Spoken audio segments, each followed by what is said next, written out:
Justin Fields might be the most difficult quarterback in the NFL to truly evaluate, and this play is a great example of why it's so difficult. It's going to be zone coverage that the Detroit Lions are in right here. It's a cover 3 zone, and that's okay. The Bears have a concept that can beat it. First, their outside receiver is going to run a deeper route that eventually goes over the middle. This route is simply just a decoy route. You want to get the corner who is in charge of covering deep towards the offense's right, over towards the middle, and further deep. You're trying to get him out of position. You then have another receiver run, which is going to get outside the numbers and get towards the end zone, and hopefully there's no one there to cover him. Now, a Detroit player over the middle might be able to read this, pick it up, and follow him, but still, that would be a mismatch, and you're in a better situation. So that's where Fields is going to look. Right when this play begins, you're going to see that it's working okay. You're in a situation where it's not a great spot. You're not feeling fantastic about where you're at, but you're not feeling bad about where you're at either. It's just an okay situation. This is Byron Pringle who's running this route, who's not exactly an elite wide receiver, but still, I mean,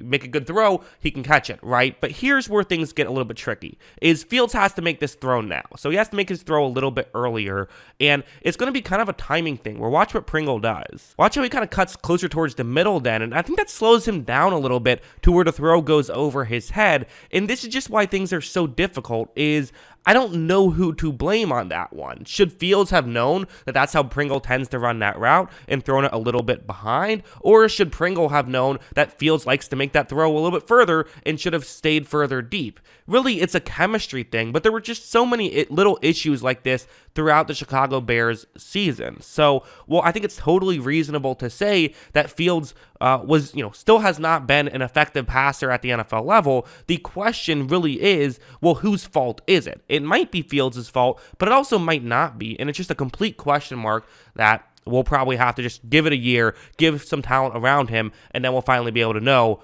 how effective he can truly be as a passer.